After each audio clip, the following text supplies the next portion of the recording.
అక్కిరవ్వ మాదిరి ఉంటాడే నా సామే.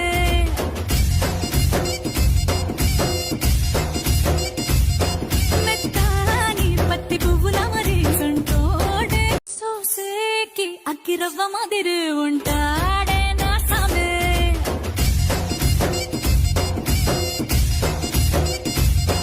మెత్తాని పత్తి పువ్వుల మరి సంటోడే సోసేకి అక్కిరవ్వ మాదిరి ఉంటా